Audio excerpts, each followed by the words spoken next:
Okay, good morning.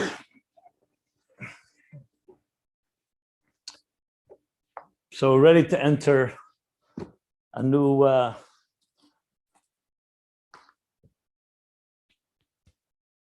stage in Ayin Beis called Volume 3, Chelik Gimel Shalei Nemar. So a little introduction to where we're going now.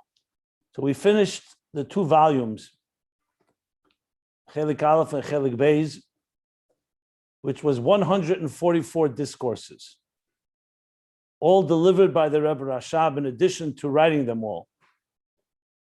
They were all divided by actual discourses that had a beginning and an end. And up to Parsha Truma in Volume 2, it also had chapters and summaries, kitsurim, at the end of each chapter. That stopped back in the Trumat Ayin Hey Maimer. The actual page number for that was, you want the actual page. The last Maimer with summaries and chapters was Mishpatim Ayin Hey, basically ended on page 875.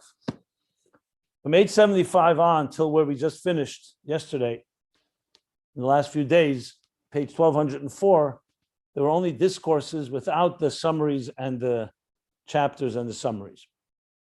Now, this third section is called the Chelik Shalei Nemar, as you'll see right on top of the page. It's going to be page 1207. Even though the last one ended 1204, but we're not counting the pages in between, are the cover page and so on. So it resumes on page 1207, and you'll see B'shoshik Dimuter of Gimel, beside Yaita Deshmai Hemshach B'ksav Shalei Nemar. Because this section is distinguished that the Rebbe Rashab never delivered it. Never delivered this. This is only the flow of the Maimorim. If you remember, I explained several times how Ayin Beis was structured, that the Rabbeim would write a long flow.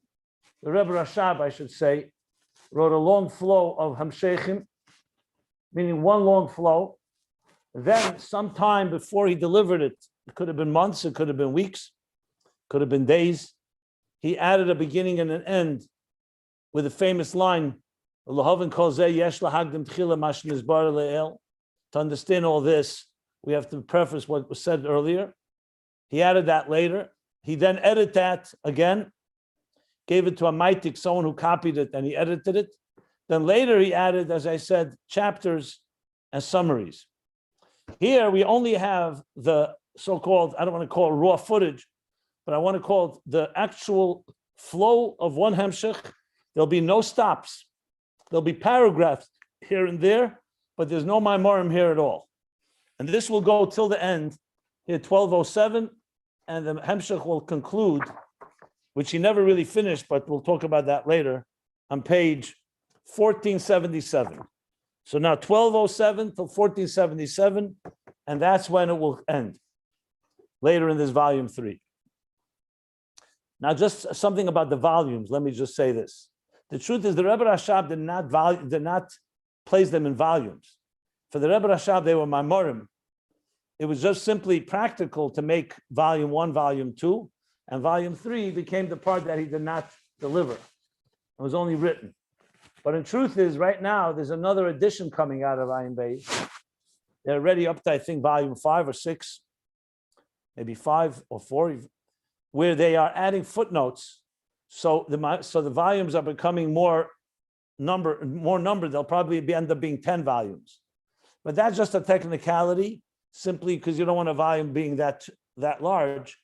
So it may end up being 10 volumes. So there is another edition, a newer edition. Our edition is a previous one where it's still 3 volumes, the way the Rebbe published it originally in 1977. Now we're talking that, as I said, they'll become more. Just I wanted to give that a few little notes to just get a lay of the land. As far as the content itself goes, so the Rebbe Rashab is now going to sum up that which we learned in the end of volume 2, and more just the end, the last few hundred pages, because you remember this is still a flow. It's not starting a new subject completely. What he's going to be doing technically right now is finishing the explanation of the verse Ein Oid. Ein Oid.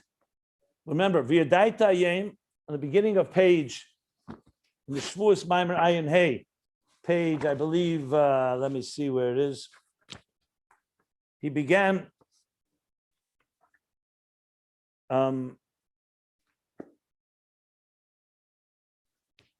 here.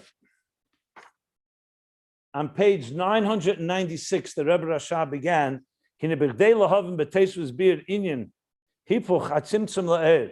to understand with more explanation the idea of transforming the tzimtzum to light, which has been the central theme literally for the last 500 pages. I should say a little less. No, not 500. I will say 300 pages. The transformation of tzimtzum to eir. She said, to understand that better, yesh lahavin masher kosav v'yadaita yem v'ashavesa levavecha ke'avayu Elokim b'shamayim mal v'ala'oretz mitochas ein oid. And we've learned so far, every word of this verse was analyzed in depth by the Rebbe Rashab, all the way to the last words, ala'oretz mitochas, and now he's beginning to explain ein oid. And that will go from page 1207 till page 1347 is all going to be explanation in Ein Oid. So we're talking about a good 300 pages. 340 pages. He's going to now explain Ein Oid. So you can buckle your seatbelt, fasten your seatbelt if you wish, and we're going to go on a journey here into Ein Oid.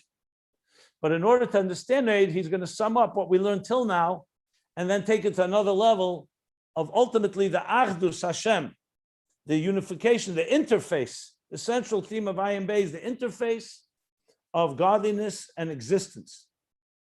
So as much as we already explained this interface, there's going to be one more dimension, which is alluded to in the words Ein Oid, nothing else, but then God.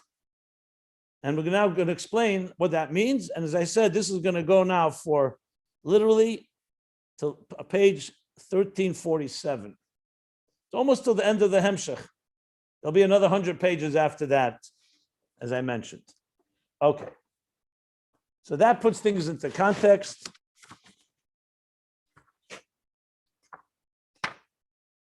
Second, let me just see something. Good. So if you're ready to go, I'm going to start now, volume 3.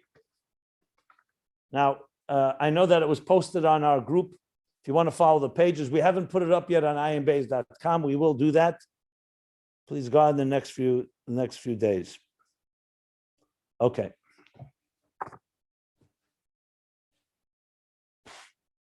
So we're on top of page 1207, beginning volume 3. And now we need to understand, as I just referred to from page 977, he actually said that we will explain later Ein Oid. On page 997, he already cited the verse, obviously. So he says, and now we have to understand Ma'u inyan Ein Oid. What is the inyan of the last two words of the verse? V'yadaita Ayin v'shavesa levavecha ke'Hashemu Elokim b'shamayim emal v'oretz mitachas Ein Oid. What does this say? The lechera, seemingly, after he said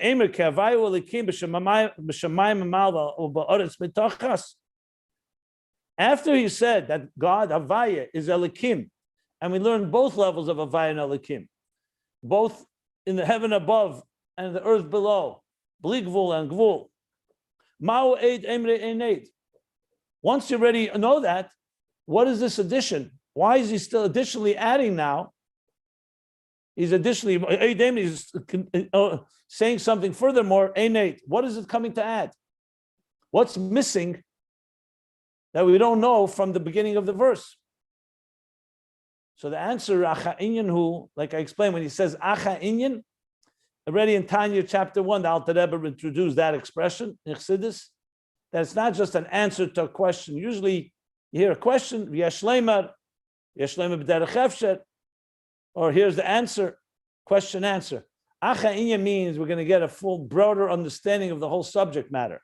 Not just a question to an answer, but like I pointed out many times, you can answer a question, ask a question, get an answer, ask another question, get another answer. Or you can be offered an entire new perspective on a subject, and automatically all your questions are answered with that new panorama. So Acha Inyan Hu. Dine Kol Mashin is Boile Il. Everything that was discussed earlier, the Ayin Ki Havaya Elokim, in the subject matter of Havaya Hu Elokim, and there was a lot discussed. He's going to sum it up shortly. Zehu Sheyi Gili Shem Havaya B'Shem Elokim. Up till now, the verse and all the explanation that we explained in this verse was about the revelation of Havaya into Elokim. If you remember, Shiluv Havaya Ba'adnai, Shiluv Adnai Ba'Havaya, all the different ways of joining together that the Helam of Elokim should recognize the Havaya within it, whether it's Havaya de Latato or Havaya de Le'ela. Again, we're going to learn this. So that was all about revealing Havaya and Elokim. The Havaya b'chinas hagilui. Havaya refers to the level of revelation, that you reveal godliness. The Elokim b'chinas helam. And Elokim refers to the state of helam, of concealment. Elokim, Boresh is bar Elokim, helam, the helam of midas hadin, of tzimtzum, that Elokim conceals the divine. They're both names of God. Remember, Shemesh Shemag Hashem Elokim, the sun and its sheath and its shield is the name Hashem Elokim. They're both emanations of God, except it's the power to reveal or the power to conceal. Havaya Elokim kul echad. And we learned that Havaya Elokim kul echad, that it's all one. It's all coming from one divine place, that the tzimtzum and the oir, the concealment and the revelation are all connected. V'hainu. And he's now summing up things we've learned in the last, literally, what are we talking now? 996, 9,000, 200 pages. The last, he's now going to sum up what we learned the last 200 pages, starting on Tov Kuf Tzadik Vav 996. And now we're 1207. So around 210 pages, 209 pages. So he's going to sum up now what we learned. And I'll explain, if you remember it, great. If not, I'll refresh your memory by explaining what we... So till the end of this paragraph is going to be somewhat of a summary of the last 210 pages. So keep that in mind. So what did we learn? V'hainu. The b'shem Havaya, it says below, there's missing the word Havaya. The b'shem Havaya kol b'chinas Elokim. When we spoke about the unity of Havaya and Elokim, we spoke about it in several ways. Now, first of all, within the Shem Havaya is already encompassed the power of the level of Elokim concealment. What does that mean? For who? The Hagili hu ba'efin kazeh. The revelation of Havaya, which is now referring to the Eir Lifnei HaTzimtzum. He'll say it soon, but right now let's go call it for the Gili. The Gili was in such a manner, Sheyeh b'chinas Gili ela makablim. God did not just reveal godliness through Havaya as an end in itself. It was in order for there to be a revelation for the makablim, for the recipients, dafka. And that's only possible, shazeh dafka al-yedei HaTzimtzum. So if you think of Havaya on its own, think of the teacher has all the brilliance in a revealed way, but it's not there for himself.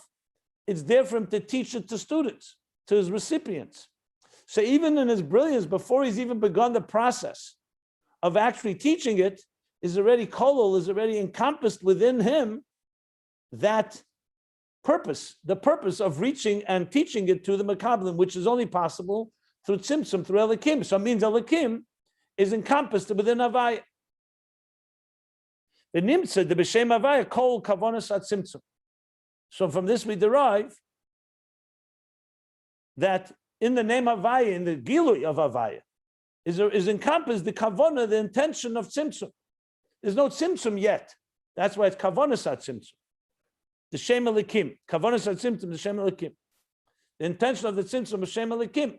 Because that's where the light of Havaya is meant to ultimately arrive to the Makablim, which is going to need the Tzimtzum for that purpose. And the other way around as well. In Elokim is encompassed Havaya. Ubat Simsum, the Shem Elokim, and the concealment of Shem Elokim, of God's power to conceal, Kol Hashem Havaya is encompassed, the name of Havaya, the Kavonas at Simsum Ein B'Shvil HaHaylim. Just as the Gili of Havaya is not just to be a revelation, but a revelation that enters and penetrates and permeates the recipients, that Simsum is not a concealment as an end in itself. Its purpose is Ein B'Shvil HaHaylim Ulahastir. It's not to conceal and cover up. Ki'im B'Shvil HaGilui. That Simsum is also not an end in itself. It's there in order to reveal.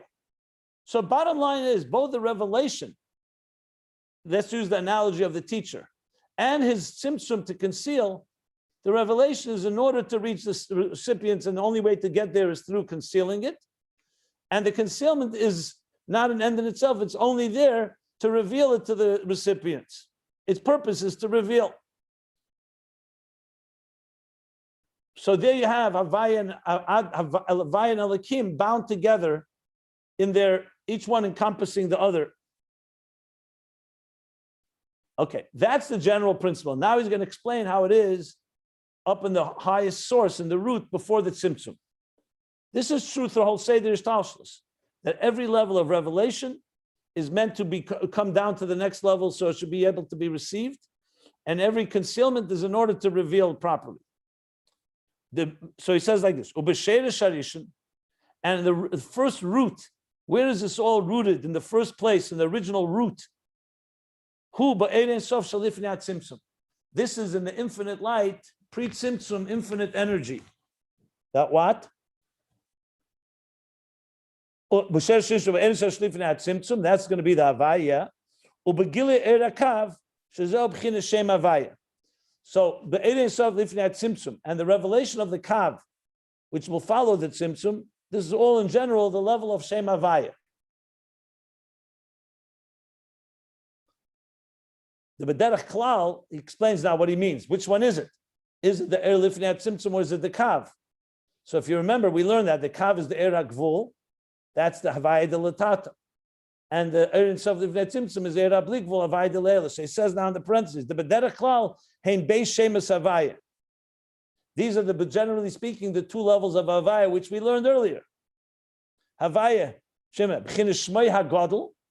When you say Shmoi HaGodel, his great name, who, Erin Sof Shalifnei Tzimtzum, that's referring Shmoi, his name, Havaya.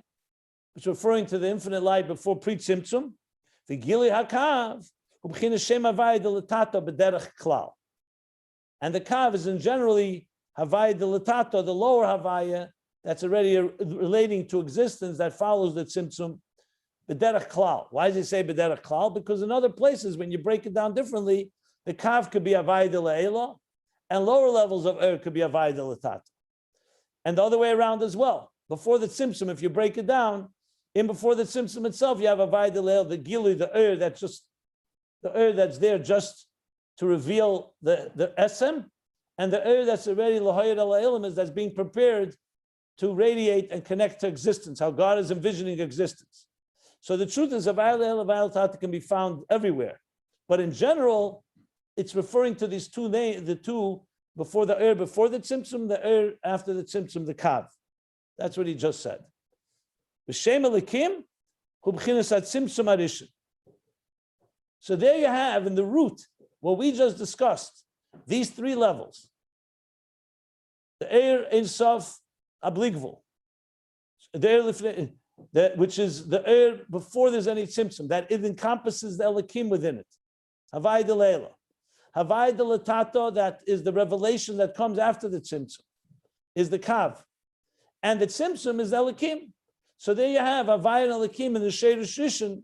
Is basically Havaya is the Eir Ein Sof Lifnei Tzimtzum. That's Havaya, the Leila. Elokim is the Tzimtzum, and Havaya de Latata is the Eir after the Tzimtzum, the Kav. That's the Shiur Rishon for what he's been saying till now. These steps, and they're all Havaya hu Elokim. They're all connected to each other. They all encompass each other. The Gam be'Eir Ein Sof Shalifnei Tzimtzum. This is what the Rebbe Rashab explains now. That also in this pre-Tzimtzum infinite energy. Even though it's an infinite, unlimited, and unlimited light and energy, like he said before. Nevertheless, the intention in this era blikvul, it's not meant as an end in itself. Is a reason it's there, because ultimately you want that this revelation of the era blikvul should be the elemus in existence, dafke, specifically. Im be'er makif, or be'er pnimi, the Rebbe Rashab adds. Whether it's in a form of er makif and elemus, meaning a transcendent energy, or er pnimi, an immanent energy, that's two different ways, but both of them will be part of existence experience. We will experience them, whether it's in a form of makif or pnimi. He doesn't go into detail here, because there are times you need a makif, or sometimes you need a pnimi. As we spoke about, makif basically really evokes more bittul, yira, because it's transcendent, it evokes awe, and pnimi generally evokes ava, closeness, and a relationship. Both are an experience. We need both in this world. We need to experience the divine as it relates to us, and we need to experience the divine as it's above us. But the bottom line is that the Eira Blikvul before the Tzimtzum, even though it's Eira Blikvul, its kavana is that ultimately should be experienced by us in existence. Obviously, that's going to take Aveda. It doesn't happen overnight. But that's the kavana. So like he said, in Shem Havaya is kolol, the Tzimtzum, the Shem Elokim, because the kavana is that it should radiate in the worlds, which requires the Tzimtzum. So that's even Lifnei Tzimtzum, so to speak, already has in its consciousness knowing that ultimately it's going to have to go through a tzimtzum to be able to reach the mekablin, like he says, to radiate the elemus.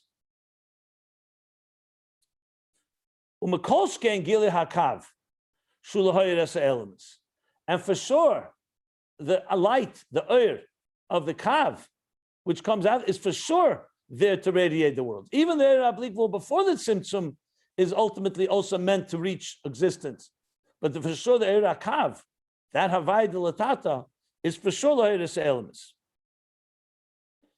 That's the one way. That's how everything, how the Elemus, existence, and the Tzimtzum necessary to create existence is encompassed in Havaya, in the Sheira Sharishan, before the Tzimtzum. Because before he was speaking in general terms. Now he's applying it to the highest levels, Sheira Sharishan, in the first root. Now he's going to apply the second half. What about the other way around? We now established that the root, the first root of Elokim is the Tzimtzum Arishan. So what happens there? So there goes exactly this, the other way around, like he said. The Tzimtzum Arishan is not an end in itself. It encompasses the Kavan of Gili. That's what he's going to say. Tzimtzum Harishan. And the same way, similarly, the Tzimtzum Arishan, the first Tzimtzum, exactly what he said before about Eira Blikvul. Just as Eira and Sof Lifnei Tzimtzum, even though it's Eira Blikvul, its intention is to radiate in existence in the worlds. The Tzimtzum Arishan, even though on its own it's a siluk ha'er legamri, it's a complete removal or concealment of the energy, is the opposite extreme. The Eira Lifnei Tzimtzum is complete Eira Blikvul, and that intention is also Elokim, is to go into existence. The Tzimtzum, its power is concealment, to the point of total concealment. But kol mokim, nevertheless, hakavana b'zeh hu b'chinas hagilu dafke. The intention is that it should really bring to revelation, dafke. So there you have it. You have Havaya Elokim on all levels, all the way to the highest root, that the air before the Tzimtzum Havaya encompasses the kavana to go of the tzimtzum in order to go into the recipients into the world. For sure, the kav and tzimtzum Elokim has the kavanah of Havaya in it, in order to bring Gilui into existence. Okay, which is very much sums up a lot of what we learned in the last few. I said 210 pages. I would add even more now, probably back to the Pesach Maimorim. So you could add another, probably another, let's see, 100 pages. With the Pesach Matzah Zu.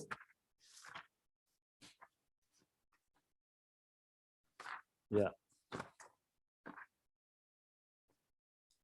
If you go back to Pesach Maimah, where he starts talking about the transformation, that's page 926. So 996, another 70 pages. So you could add 280 pages. I said 210 pages, now 280 pages to be more broader. So all this was explained at length earlier. The Rebbe Rashab is actually going to say that at the bottom of the paragraph. The 2 lines before, he's going to say, like all this was explained. So he's really doing what he's done many times. This is a key page, because this page you can always refer to as a bridge between the earlier last few hundred pages, almost 300 pages, 280 pages, and what we're going to learn next. So it's a very powerful page because it sums up, in the Rebbe Rashab's own words, everything that we learned till now. Okay. Next step. Let me stop here for a moment if anybody has any questions. And he's going to continue the summary of everything we've learned until he starts going to discuss what Ein Oid is. Because this is still Havaya and Elokim, and how they are really one. Havaya hu Elokim in all ways. Havaya is Elokim and Elokim is Havaya, which means that the kavon in each one is encompassed in the other, and the purpose is that it should have both. That should all come down to revelation. So the Elifnei Tzimtzum is the purpose is to come to the recipients. The Tzimtzum Elokim is the purpose is to reveal. So anybody want to ask anything? Is this part of the original that long parentheses for the few hundred pages? Is it still continuing here? Yeah, it's continuing for another few hundred pages. It ends, if you want to know where it ends, I believe it ends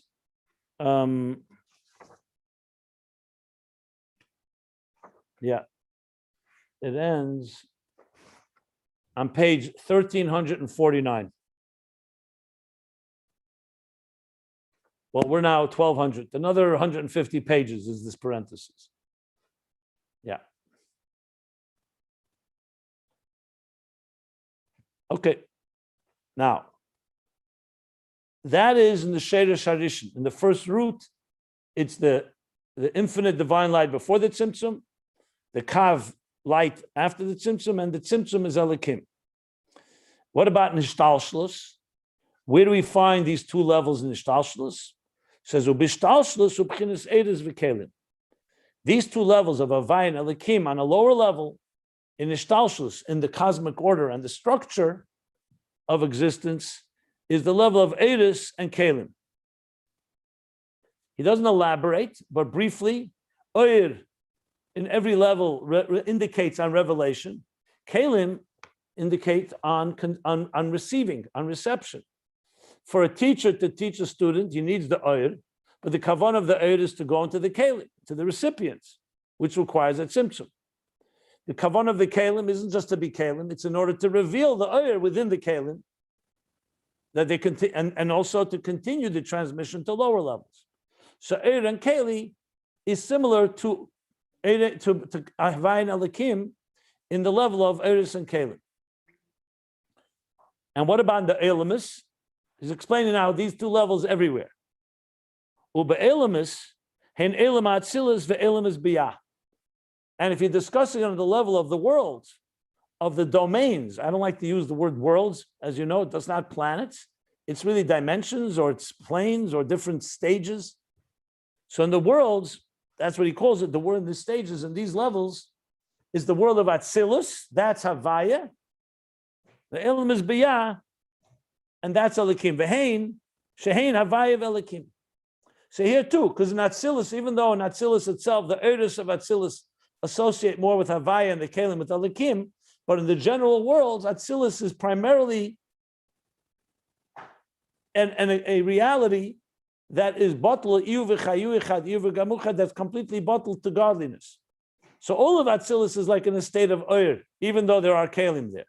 When you compare it to Biyah, and Biyah is more like Elokim in the sense it's more concealed and more receivable and more integrated.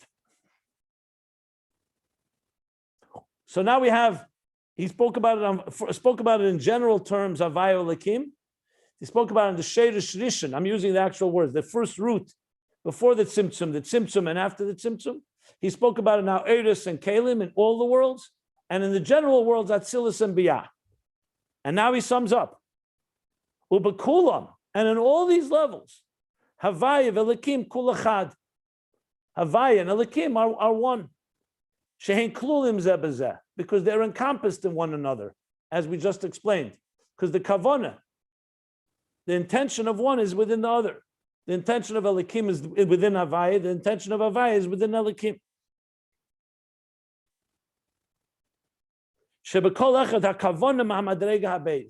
Because in each one, the intention, the kavanah, is there from the other level. Havaya has the kavanah of Elokim, and Elokim has the kavanah of Havaya. Now he continues. And through the work, because how then do we, now is the question, how do you reveal this unity? This is a nice statement as a fact that when God created existence, even though he used two different tracks, the track to reveal, the track to conceal, the truth is they're all really one. But we don't see that. That's the whole point. Concealment makes it not seeable to us. So how do we reveal this? So now he says, through the Aveda b'Shem Elokim, when through the work in the name of, with the name and the name of Elokim, lahapvei chad tzimtzum, to transform the tzimtzum. Because if we don't do anything, Bereishis bara Elokim Shemaim v'Haaretz, all the intentions are there, everything is encompassed with everything, but we need now v'yadai tahayim, that you v'yadai ta, that you should be aware and perceive. Hayim yem and laila, ki havayahu Elokim, ki havayahu Elokim.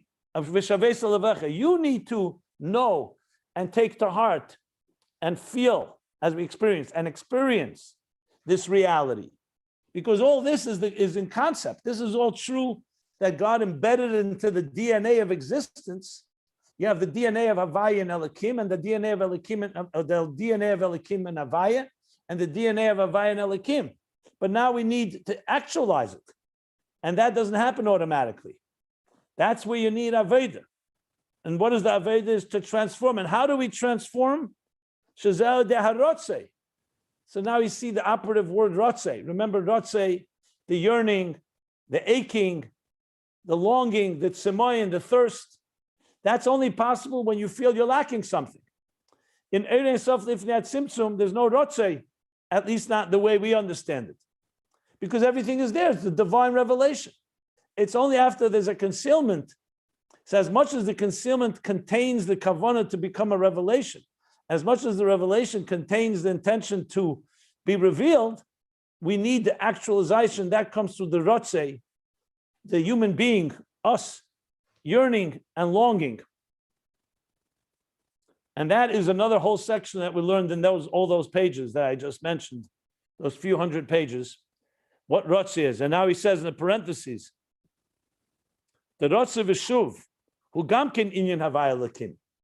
Rotze v'shuv is also a form of Havaya and Elokim. The rotze abchin is helam. Shezei Yishem Elokim rotze. Why are you yearning? Because you're hungry, you're thirsty, something is lacking, there's a concealment. Or else you wouldn't yearn, you wouldn't seek. V'ashuv abchin is gili. And shuv is the resolution that comes after the tension of Elokim, the tension of the concealment, comes now the revelation of the shuv, where you resolve it, resolution, and that's the level of Shem Havaya. Now, did he say this earlier? I have to look back.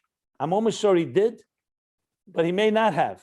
But regardless, it just adds a little more richness to the whole plot, because the Rotze V'Shuv itself is also a form of Havaya and Elokim. In other words, when we experience, Elokim is not just transforming the concealment, Elokim is also evoking our thirst and our yearning. And then we draw down Havaya. So that's also part of the Rotze V'Shuv process. He definitely said Rotze V'Shuv is Yom V'Layla, Shabbos and weekdays. Yeah, I'm almost sure he said it's Havaya Elokim. I have to look up exactly where, but I'm almost sure he said it. Al Kaponim. Right. And what does this Rotze do? So he says, the Inyan HaRotze hu abirur liyaz b'bchinas keli l'gili. This the Rebbe Rashab said a number of times. What does the Rotze accomplish?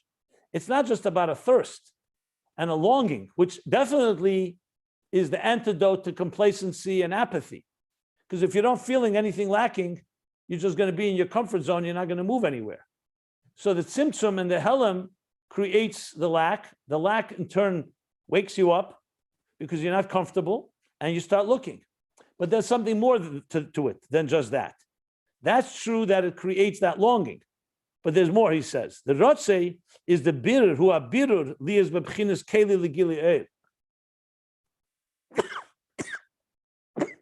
Excuse me. The Rotze also accomplishes that you should become a keli. It accomplishes and it creates the birur. Birur comes from the word clarify, also separate, and ultimately refine. That you should be a keli to it, because in other words, it's not just your yearning and longing, but if you remember with Chelas Ava, the tzemoin is that you should become a keli, and even earlier he explained that it should make you a keli to receive this. Now, without the Rotze, you won't become a keli, because without the Rotze, you just live your life, you're not going, and you stay in the status quo. So the Rotze's intention, the Rotze is not just intent, it's the birur that liyas b'chinas keli. So to put it in simple words, when you're living in this material world, and as we learned, let's say that an animal soul is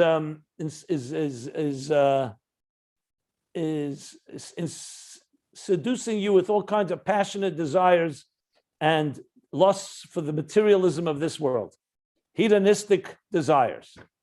Okay, you then wake up one morning and say, "This is not life. This is not the way life should be meant to be. There's something missing here." And you start feeling a lack, that living a materialized life like that is not satisfying. You're looking for something deeper. So you feel uncomfortable. You feel a rotze. You feel a yearning for something deeper. That rotze is not just a nice longing. It actually opens you up to become a keli to that.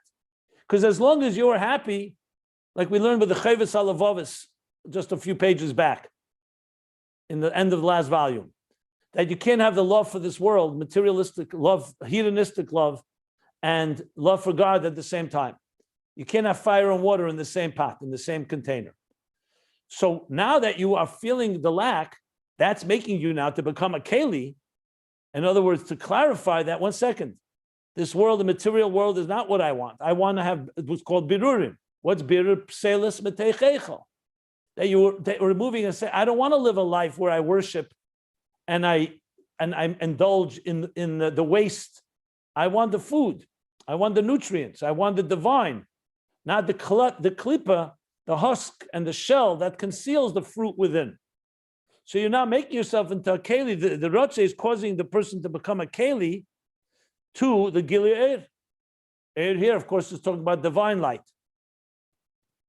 Balkain, and that's why through this rotze and shuv, through this longing, and then internalizing it, because that's what it is. It's like the contraction and the expansion of the heart, or the exhale and inhale of the breath, which we learned earlier as well at length. Nasa yichud havaya Elokim, through this rotze and shuv, through your yearning and seeking, and they're drawing down, becoming a keli. So that's the shuv. So therefore becomes a yichud havaya and Elokim. Like he said in the parentheses, Karotze and Shuv is Elokim and Havaya, in addition to the very fact that the concealment and the revelation are now joining together, because the concealment is bringing revelation, instead of us indulging in the concealment and ignoring, like the child that gives up looking, seeking for his father because it's so well concealed. But here we're fighting the concealment. We're transforming it. So that causes the yichud of Havaya and Elokim. So both the Rotze v'Shuv is Elokim and Havaya, and also the very fact what you accomplish is a unity between concealment and revelation. Liyas gili shem Havaya mamish b'shem Elokim. That there should be, literally, the revelation of the Shem Havaya, of the Eir, all the way to the Eir Ein Sof HaBligvul, of Atzilus in Biyah, of the Eir in the Keli, and the Eir Ein Sof HaBligvul into the Eir HaGvul, based on all the different levels he spoke about till now.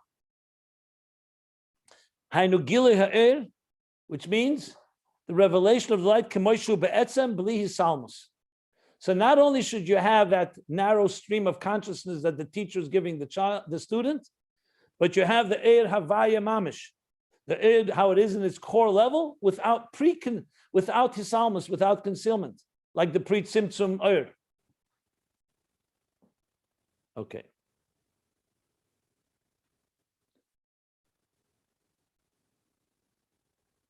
Since I started late, I'm ready to go a little longer if you guys are open to it. That would be great. Now he brings, okay.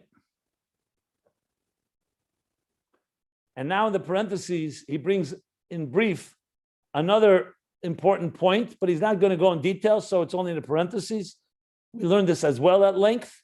These are the 3 meals or the 3 levels of Shabbos, and other 3 levels. V'yesh gimel madreges beratziv v'shuv. And in Ratziv v'shuv itself, there are 3 levels. Shein begimel hamadreges davaya v'Elokim hanal. That are in the 3 levels of Havaya and Elokim hanal. Does he mean by hanal the Sheirush Rishon, Eidus v'Kelim, and Elamis? Very possible. I want to look that up in volume 2, where he discussed the 3 levels of Ratzeh. That's in the Maimorim before Rosh Hashanah, Ayin Vov, where he spoke about 3 levels of Ratziv v'shuv. I'm almost sure those are the 3, but I want to look up what he means by the 3. But the bottom line is that the Ratziv v'shuv is on all levels. It's not just on one level. It's on all levels. And here, there's the 3 levels. The way it is Atzilus and Biyah. Biyah seeking to connect to Atzilus. Yeah, now I remember. It is exactly that. Biyah, the Birurim of the weekdays. Biyah, seek, Rotzeh, Shuv, and connection to Atzilus. Atzilus seeks to connect to the air that's higher than Atzilus. And the air that's higher than Atzilus seeks to connect to the air Hablikvul, Lifnei Atzimtzum. There's different ways he explains it in detail, but essentially it's 3 levels of Ratzeh and Shuv.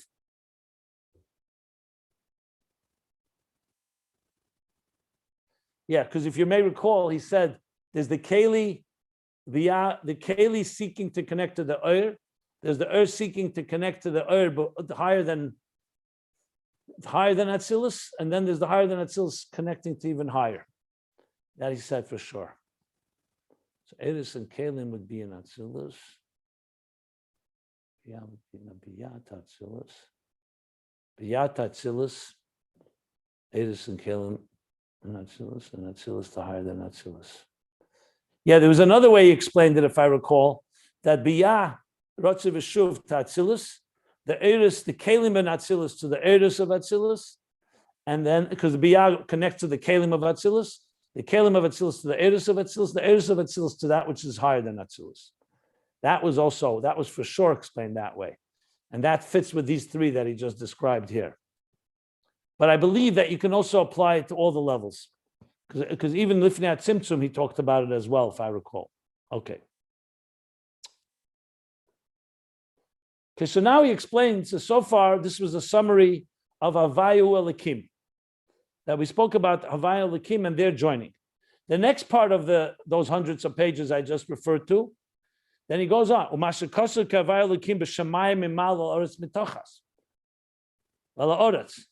He says now, we continue, the verse continues, that this Havaya Elokim, which we just discussed, their unity, encompass to one another. What it says, that it's the heavens above and on the earth. For some reason, he doesn't write mitachas, fine. Hu ba'bei shemus Havaya, Shem Havaya D'Leila, v'Shem Havaya D'Latata. That's referring, in Shem Havaya itself, there's 2 names of Havaya. Havaya D'Leila is the Shamayim Mimal, the heaven above, and Havaya D'Latata is an Oretz. The Bechlolis, in general, because in general, Shem Havaya D'Latata hu ha'er pnimi. The lower Shem Havaya is the immanent energy, the er pnimi, the er hagvul. Shu gili hakav. That's the revelation of the kav, like we learned before. Shuzeh er sheba b'midah v'gvul. That's the divine energy that comes in a measure and in finite form,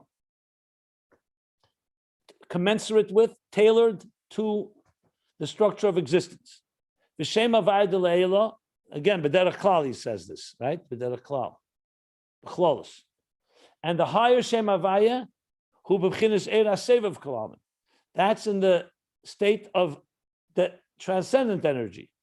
Shezeh b'chinas eir ein sof shalifnei hatzimtzum. That's the infinite divine light pre-tzimtzum. Shehu eir habligvul. That's the unending, the infinite light. So that's when he says Havaya Elokim, both Havaya Elokim in the higher Havaya de Le'ela, yeah, and Havaya Elokim in the Eir HaBligvul, and also Havaya Elokim in the Havaya de Latata, the Eir HaGvul, as we learned. U'kamoy Kain, and so similarly, Yesh Beis Madrega Shem Elokim. Now this, I have to look up whether he said this very early on. We didn't learn this in the last number of Maimorim. This was, I think, all the way in the beginning. Yeah, he said there are two levels also, just like in Havaya there are two levels. There's also two levels in Elokim, Shem Elokim. And what are they? Hein Beza and Yonim Shabbat Tzimtzum Arishin. These are the two elements within the first Tzimtzum. Echad b'chinas hasiluk de'erin sef habligvul, right? The effect of the Tzimtzum. So that's the first level of Elokim, how it affects the infinite light, that it recedes and does not have impact on the post-Tzimtzum consciousness. Beis, the Elokim, the second name Elokim, second level of Elokim, the second one, Elokim, actually affects the Eir, not that it recedes, but it affects the Eir that it should actually be concealed as it enters within the concealment of the Tzimtzum. Because remember, that energy is here. It's just concealed from us. The Eir HaBligvul has to be drawn down because we don't have any, because we're not conscious of it. Here, it exists, but it's in a concealed state. As we learned at length, the effects of the Tzimtzum are very different. So he's referring that to two names of Elokim, like there are two names of Havaya. So there are two levels in Elokim and two levels in the Tzimtzum. The Zeu ki Havaya Elokim I think it's b'shamayim very mal. uncommon to have the two Elokims. It's not being mentioned a lot. Well, in Ayin Beis it is, and it speaks about it, I believe, in the Pesach Maimorim. He speaks about it. If I recall correctly, I think it's right here. I could tell you what page it's on. I think on page 995, I think he speaks about it very directly.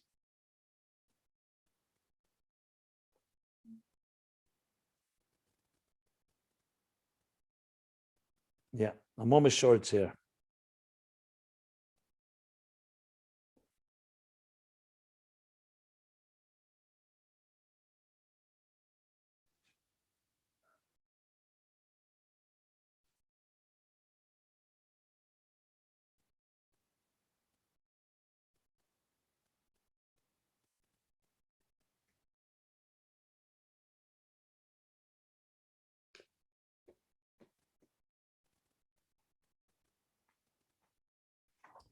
Yeah, at the bottom of page 995 and top of 996, he speaks about this. I'm just looking if he actually says two names of Elokim. I think he does. But I'll look it up more later. Let me just finish up. I want to just finish this paragraph here.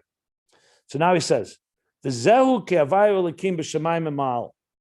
And that's when we say Havaya Elokim b'shamayim mimal, the Hainu sha'erin sof shalifnei hatzimtzum yer begili.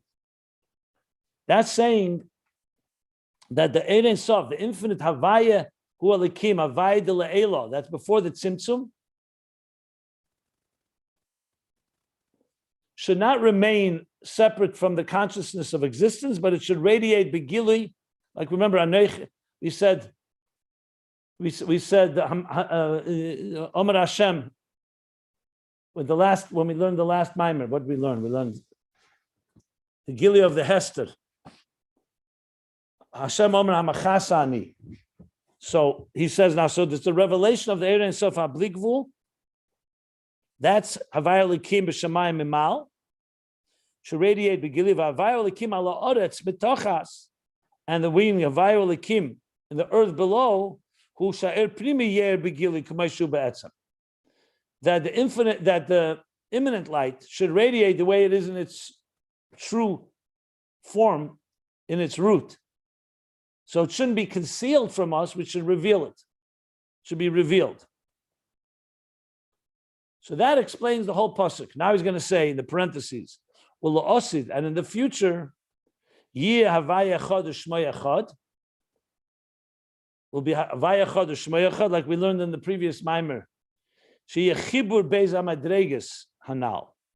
There'll be the joining of both these levels, Shemayim Memal Oretz Mitachas, not just the joining of Havaya Elokim, but the joining of the higher Havaya Elokim with the lower Havaya Elokim.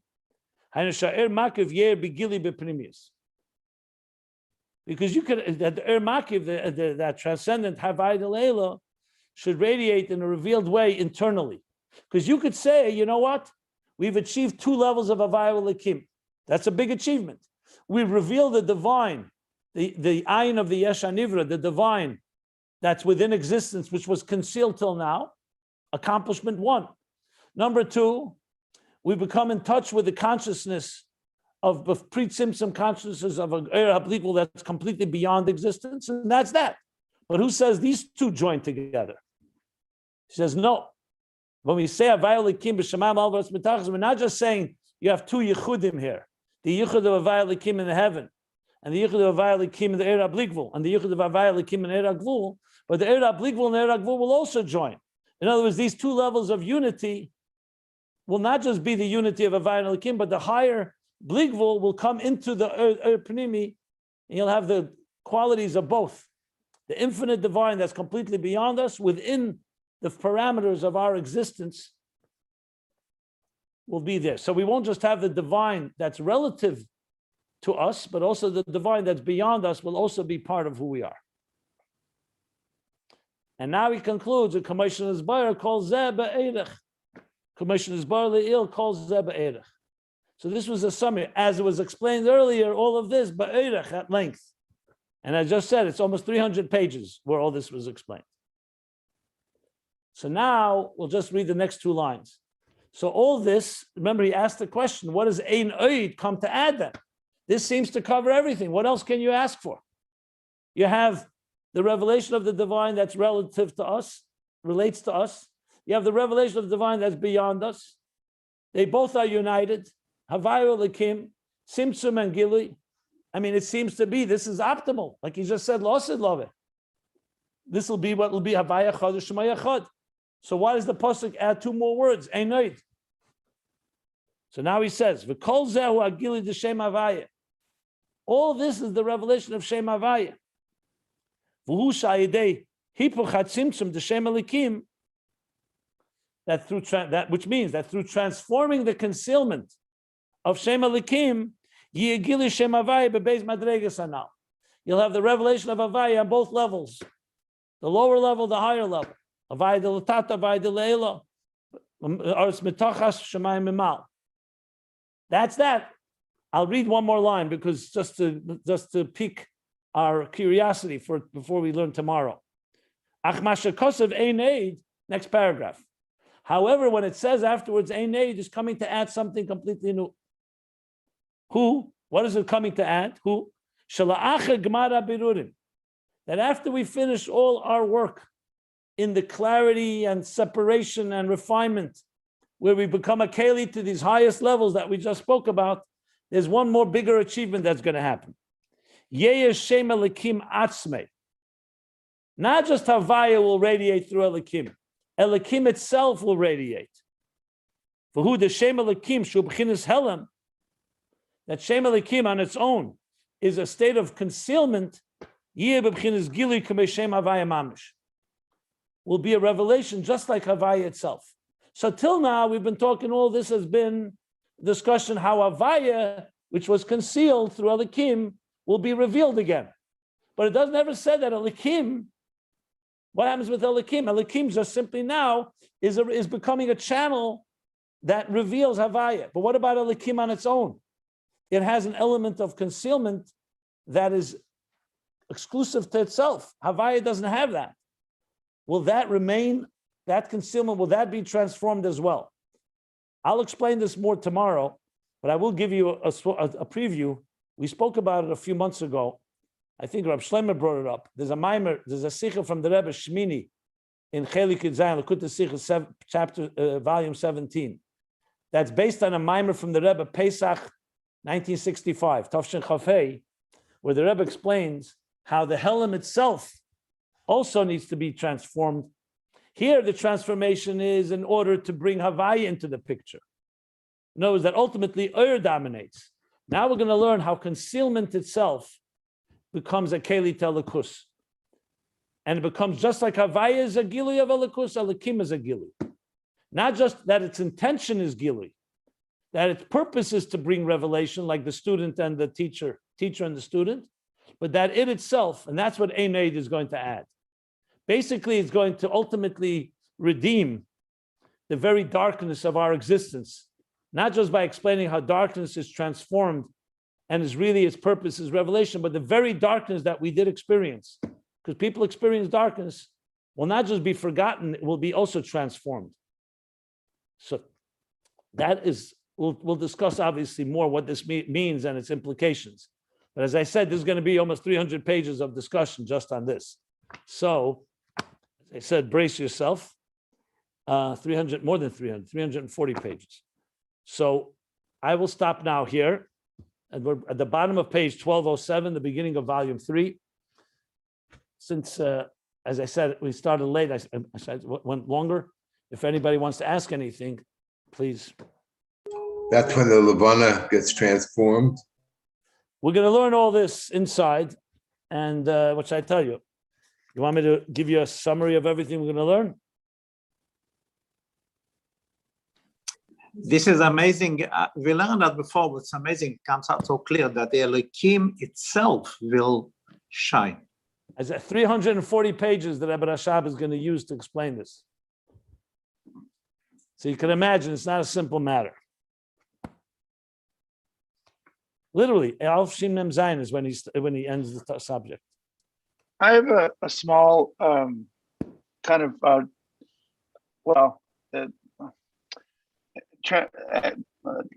what's the word? Translational issue question about one pasuk that you read above in this paragraph. It's about 9 lines up. It's a line that begins with Klalos. Havaya latata hu haor pnimi shehu gilui hakav shazeo or sheba b'mido b'gvul. So when it says gilui hakav, does it mean that it's the revelation of the kav, meaning the existence of the kav in the lower worlds, or is it the revelation that the kav itself yields? What's the best way to translate that? Or is it both? Both. Yeah. Everything about the kav is pnimi. Yeah.